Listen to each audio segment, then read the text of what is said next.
এই রেসিপিটি একবার অবশ্যই বাড়িতে ট্রাই করে দেখুন, নিরামিষ দিনে দারুণই লাগে। হ্যালো ফ্রেন্ডস, মাদার কুক চ্যানেলে সবাইকে স্বাগত।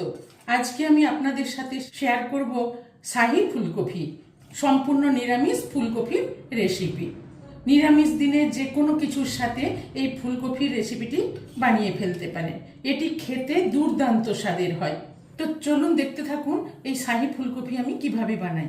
এই শাহী ফুলকপি বানাবার জন্য এখানে আমি একটা মিডিয়াম সাইজের ফুলকপি নিয়েছি।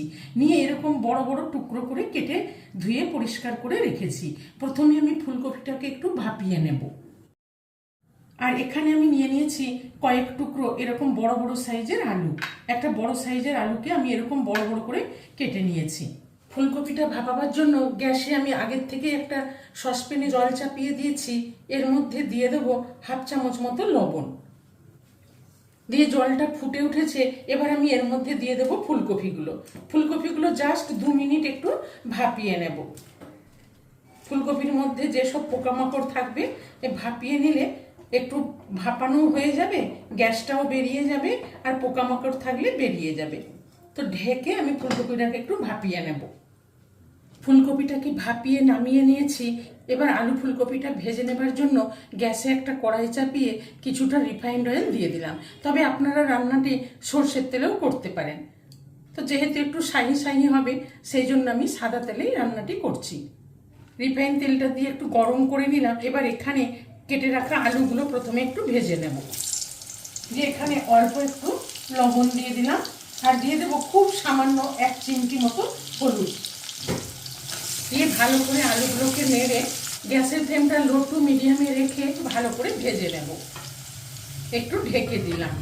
আলুটা ভাজা হতে হতে ততক্ষণে আমি মশলাগুলো তৈরি করে নেব। এখানে কিছু মশলা বাটার জন্য একটা মিক্সির জার নিয়েছি, আর নিয়েছি 2 চামচ মতো পোস্ত, 8-10টা কাজু, 1 টেবিল চামচ মতো কিশমিশ, আর নিয়েছি কিছুটা নারকেল। আমি নারকেল কুচানো নিয়েছি, এখানে নারকেলটাও দিয়ে দিলাম। আর দিয়ে দেবো 2টো কাঁচা লঙ্কা। মশলাটা ভালো করে বেটে নেব। আর এখানে নিয়েছি একটা মিডিয়াম সাইজের টমেটো। এই টমেটোটাকেও আমি কেটে বেটে নেব। আলুগুলোকে লাল লাল করে ভেজে নিলাম। এবার আলুগুলো উঠিয়ে নেব। আলুগুলোকে উঠিয়ে নিয়ে এবার এখানে যে ফুলকপিগুলো ভাপিয়ে রেখেছি, এই ফুলকপিগুলো দিয়ে দেব। ফুলকপিগুলো দিয়ে ব্রাউন করে ভেজে নেব। ফুলকপিগুলোকে লবণ হলুদ ছাড়া এইভাবে ব্রাউন করে ভেজে নেব। যেহেতু লবণ দিয়ে ভাপিয়েছি, আর এখানে লবণ দেব না। ফুলকপিগুলো হালকা ব্রাউন করে ভেজে নিলাম। এবার ফুলকপিগুলোকে উঠিয়ে নেব। ফুলকপিগুলো ভেজে উঠিয়ে নিলাম। এবার এখানে দিয়ে দেবো 2 টেবিল চামচ মতো রিফাইন্ড অয়েল।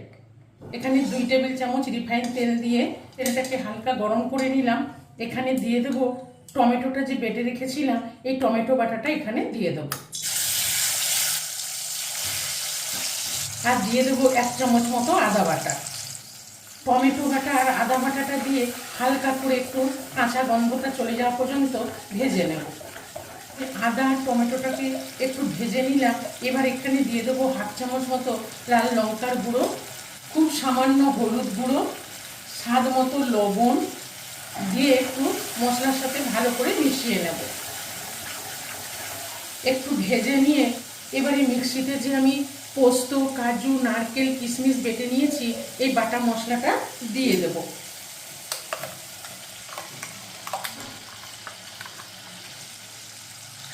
দিয়ে এবার ভালো করে মশলাটাকে কষিয়ে নেব। এবার এখানে মিক্সির বাটি ধোয়া একটু জল দিয়ে দিলাম।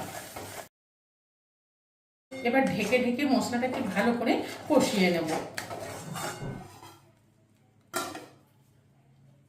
কিছুক্ষণ ঢেকে ঢেকে কষিয়ে নিলাম। এবার আবার ঢাকাটা খুলে দেখে নেব। কত সুন্দর তেল বেরিয়ে গেছে, মশলাটা ভালো করে কষানো হয়ে গেছে, একদম কড়াই থেকে ছেড়ে আসছে। খুব সুন্দর করে মশলাটাকে কষিয়ে নিলাম। এবার এখানে সামান্য জল দিয়ে দিলাম, 1 বাটি মতো জল দিয়ে দিলাম। দিয়ে ভালো করে জলটা মশলার সাথে মিশিয়ে নেব। আর একটু এখানে পরিমাণ মতন জল দিয়ে দিলাম। জলটা দিয়ে ভালো করে মশলার সাথে মিশিয়ে নিলাম। এবার এখানে দিয়ে দেবো স্বাদ মতো চিনি, দিয়ে ভালো করে নেড়ে মিশিয়ে নিলাম। এবার ভালো করে ফুটিয়ে নেব। গ্রেভিটা ভালো করে ফুটে গেছে। এবার গ্যাসের ফ্লেমটা লো করে দিয়ে এখানে ভেজে রাখা ফুলকপি আলুগুলো দিয়ে দেবো।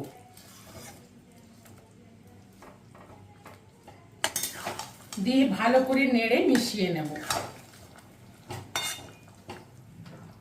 ভালো করে নেড়ে মিশিয়ে নিলাম। এবার একটু ঢেকে ভালো করে ফুটিয়ে নেব, যতক্ষণ না পর্যন্ত ফুলকপি আলু ভালোভাবে সেদ্ধ হচ্ছে। 5-7 মিনিট ভালো করে ফুটিয়ে নিলাম। এবার ঢাকাটা খুলে দেখে নেব কত গা মাখা মাখা হয়ে গেছে। আলু ফুলকপি খুব সুন্দর সেদ্ধ হয়ে গেছে। আমি নুন মিষ্টি চেক করে নিয়ে এবার এখানে দিয়ে দেবো 1/4 চামচ গরম মশলার গুঁড়ো, আর দিয়ে দেবো 1/2 চামচ মতন ঘি। গরম মশলাটা দিয়ে ভালো করে নেড়ে মিশিয়ে নিলাম। এবার গ্যাসের ফ্লেমটা অফ করে নিয়ে একটু ঢেকে দিলাম, যাতে খুব সুন্দরভাবে ঘি আর গরম মশলার গন্ধটা মিশে যায়। একটু ঢেকে রাখার পর দেখুন বন্ধুরা, কি দারুণ হয়েছে গা মাখা মাখা ফুলকপির এই নিরামিষ রেসিপিটি। এবার এখানে আমি উপর থেকে দিয়ে দেবো একটু ধনেপাতা কুচনো। ধনেপাতা কুচনোটা দিয়ে একটু নেড়ে মিশিয়ে নেব। ফুলকপির এই সম্পূর্ণ নিরামিষ রেসিপিটি ভালো লাগলে মাদার কুক চ্যানেলটিকে লাইক, শেয়ার এবং সাবস্ক্রাইব করার অনুরোধ রইল। তো চলুন এবার গরম গরম গরম ভাতের সাথে পরিবেশন করব। এটি ভাত, রুটি, লুচি, পরোটা সব কিছুর সাথে এটি সার্ভ করতে পারেন।